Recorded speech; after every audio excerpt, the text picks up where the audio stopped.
안녕하십니까. 좋은 아침입니다. 오늘은 나토 정상회의 불참의 손익 개선사라는 주제로 말씀을 드리겠습니다.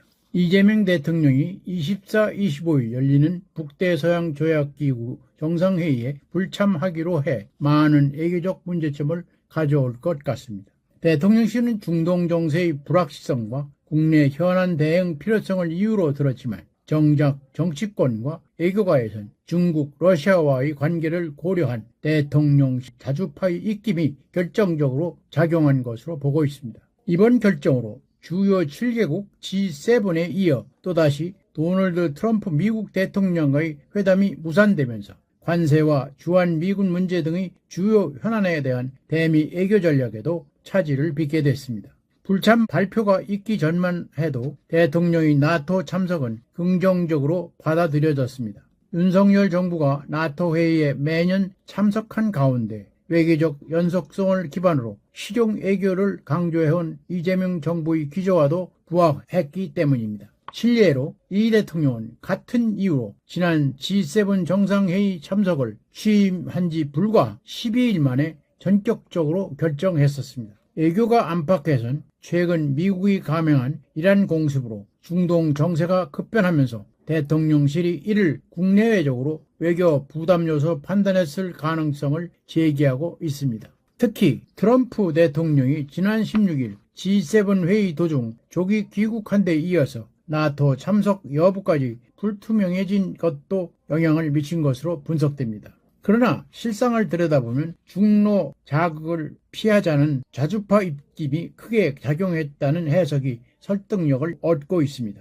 자주파는 중국, 러시아와의 외교관계를 중시하고 나토 참석이 이들 국가와의 불필요한 마찰을 초래할 수 있다고 주장해 왔습니다.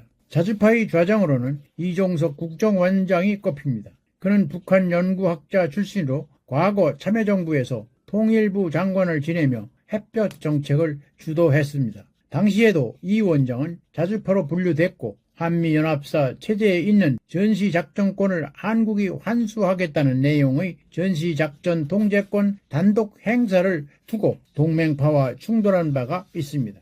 이러한 관측이 사실이라면 향후 미국과의 신뢰 구축에 있어 부정적 영향을 미칠 수 있다고 우려하지 않을 수 없습니다.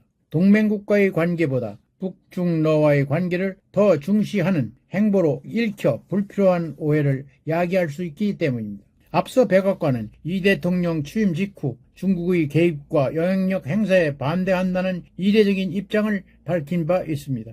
이는 새 정부 외교 방향성에 대한 미국 측의 노골적인 경계 신호로 해석할 수 있습니다. 이와 관련해서 국회 외교통일위원장인 김석기 국민의힘 의원은 이날 기자회견에서 이재명 정부가 그간 우려했던 대로 북중러의 눈치를 너무 심하게 보는 것이 아니냐 하면서 나토 불참을 통해 우방국들이 오해할 수 있다고 지적했습니다. 여권 관계자는 이 원장이 자주파 위성락 국가안보실장이 동맹파로 분류되지만 과거 참여정부 때만큼 경계가 뚜렷하지 않다며 나토 참석을 두고 양측이 충돌했다고 보긴 어렵다고 전했습니다. 한편 이날 결정으로 한미 간 첫 정상회담도 기약이 없었습니다. 대통령실은 G7에서의 한미정상회담 무산 후 나토에서 이 대통령과 트럼프 대통령의 상견례가 성사되기를 기대해 왔습니다. 이와 관련해서 대통령실 관계자는 이날 이 대통령이 미국으로 직접 가서 양자회담하는 방안을 검토 중인가 라는 질문에 다방면에서 검토 중인 것을 안다면서 어느 정도 추진이 구체화되거나 혹은 방안이 나오면 국가안보실 측에서 발표할 것으로 본다고 답했습니다. 나토는 러시아의 우크라이나 침공 이후인 2022년부터 한국, 일본, 호주, 뉴질랜드 등 인도 태평양 4개국을 초청해 왔습니다. 2022년 채택한 신전략 개념의 중국 위협을 처음 명시하면서 인태지역 우방과의 안보 협력을 강화하기 위한 목적에서입니다.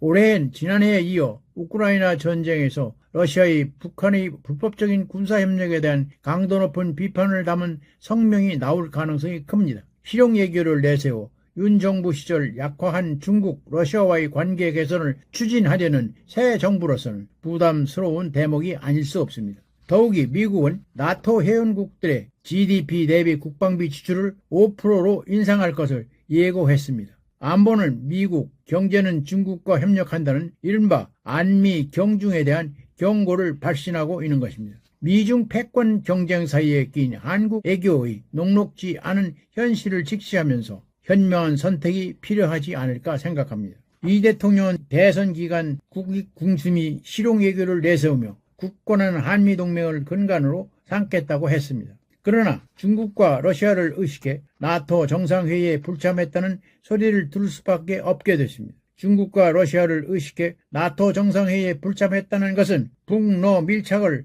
해소하기는커녕 처음부터 외교정책의 전환을 가져왔다고 보여지지 않을 수 없습니다. 한마디로 눈에 띄는 불참이 되어 앞으로의 외교정책에 대해 많은 우려를 가져온 것이 사실입니다. 이재명 정부는 실용외교 적발을 내딛기도 전에 동맹국가 우방국의 원칙 없는 임기응변식 외교로까지 비칠 수 있다는 것을 경계해야 할 것입니다. 만약 참석한다면 미국의 안보 청구서가 우려되었겠지만 불참으로 인해 서방국들과의 유대 재확인 및 재무장에 나선 유럽 회원국들과의 방산협력 확대를 모색할 기회까지 놓치게 된 것이 아닌가 우려됩니다. 이 정부는 원칙이 확고할 때 유연한 외교가 효과를 거둔다는 것은 물론 외교적 공간도 더 넓힐 수 있다는 점을 항상 잊지 말아야 할 것입니다. 오늘은 여기까지입니다. 끝까지 시청해서 감사합니다.